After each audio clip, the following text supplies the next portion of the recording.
Hola, muy buen día, apreciados maestros y maestras. Sean bienvenidos a esta cuarta y última unidad para poder ir retomando el tema de la sexualidad, justamente ahora sí haciendo hincapié en la discapacidad infantil y adolescente, ¿ok?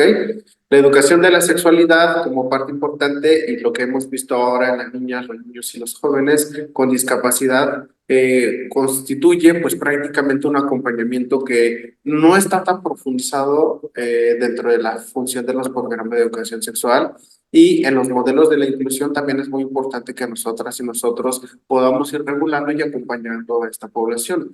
Las dificultades que esto ha llevado es justamente por esta parte del consenso, la importancia que le tenemos que ir dando, perdón, a esta parte de las necesidades educativas especiales, ¿no? Y cómo en la pubertad y en la adolescencia, pues les preocupan muchas veces a los padres de familia, a nosotros como compañeros y cuerpo colegiado y a profesionistas que también vamos acompañando en la educación sexual o esta parte dentro de la sexología, ¿no? Pues justamente tenemos que ir viendo cómo podemos dar una atención a la sexualidad de las personas con alguna necesidad educativa especial, dígase discapacidad si entra en una opción o una obligación, ¿no? Entramos en un panorama en el cual, pues, justamente en México se maneja una función de los mismos contemplos o las mismas funcionalidades dentro de estos formatos alternativos del acompañamiento a la sexualidad, ¿no? Sobre este tema podemos ir como que frecuentando o generando también de que la mayoría de las niñas y los niños con discapacidad que se van involucrando dentro de los programas de servicios educativos, ya sea por déficit intelectual, alguna función auditiva, visual, kinestésica, etcétera. De ninguno de estos se han generado pues prácticas dentro de la educación de la sexualidad, ¿no? Y pues como en términos de necesidades educativas especiales debemos de ir generando una apertura desde este mismo cambio, ¿no? La incorporación de la atención a la sexualidad y la legislación nacional dentro e internacional dentro de la sexualidad, nos dice que nosotras y nosotros, aunque no son de cumplimiento obligatorio, debemos de ir generando una apertura práctica acerca de la educación sexual. Esto para poder garantizar y generar que las niñas y los niños, mujeres y jóvenes tengan una calidad de eventos dentro de sus respectivos grupos sociales, ¿no? Y cómo se pueden ir vinculando y generando espacios nuevos, ¿no? Agregando que las personas que con alguna función de discapacidad no deben de ser privadas de la oportunidad de experimentar su sexualidad, ¿no? De tener relaciones sexuales o inclusive de tener hijos, ¿no? Que son algunas funciones que socialmente y justamente la motivación social o la presión social justamente van como que vulnerando mucho, ¿no? Teniendo en cuenta que las personas sí con alguna discapacidad van a tener un poco más de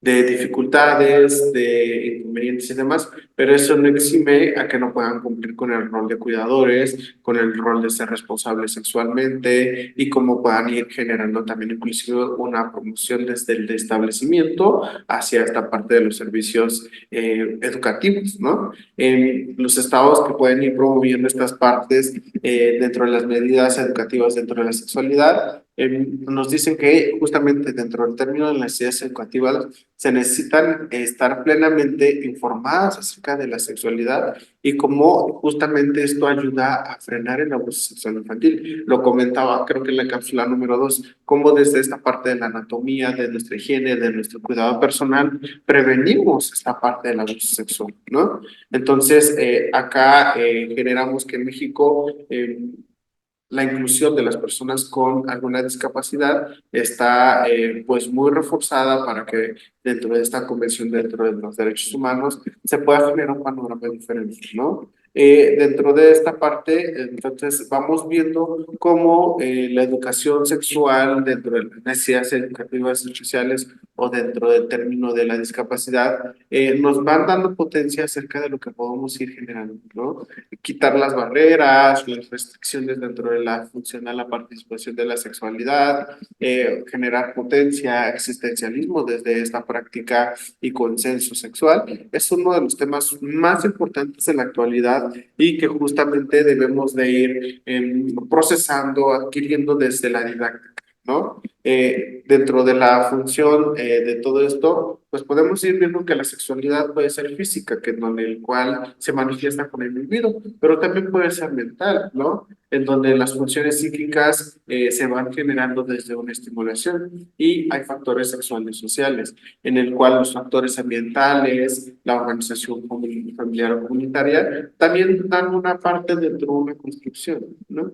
Entonces, vamos viendo que hay muchas construcciones, debemos de tener un efecto de la discapacidad en la respuesta sexual humana, ¿no? En cómo a veces es directa o es indirecta, en cómo muchas veces tenemos que ir impregnando esta seguridad con las y los demás, y cómo desde las funciones educativas, desde la infancia, la adolescencia, la pubertad y la juventud, podemos ir pues prácticamente procesando cada uno de estos pilares, ¿no? Y justamente retomando y regresando sobre el comportamiento, la temática de la sexualidad y la importancia de cada uno de estos, de cada uno de estos pasos, pues podemos ir viendo que tenemos pilares estructurados, ¿no? En el cual cada una de estas son importantes y dentro de la educación especial debe de ser una perspectiva para el aprendizaje. O sea, generar esta apertura para que las y los demás generen competencias sociales dentro de la educación especial.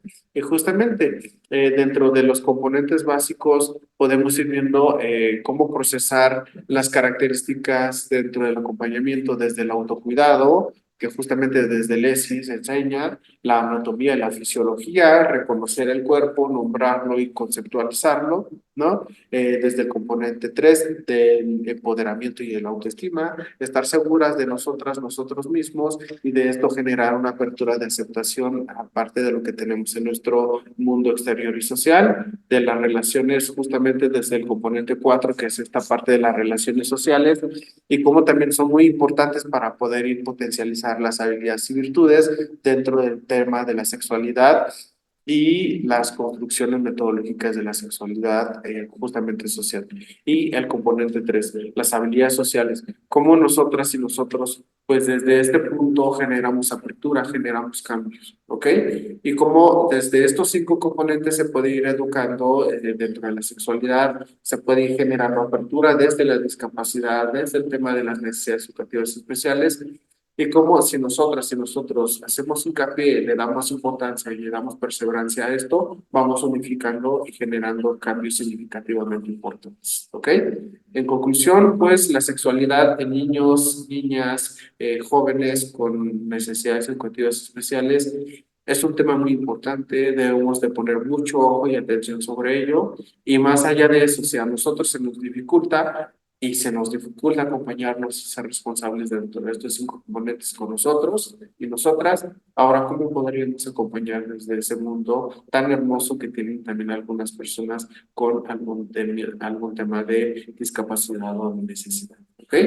De mi parte sería todo. Yo soy el psicosexólogo Miguel Ángel Méndez. Un gusto saludarles. Cuídense mucho. Nos estamos viendo.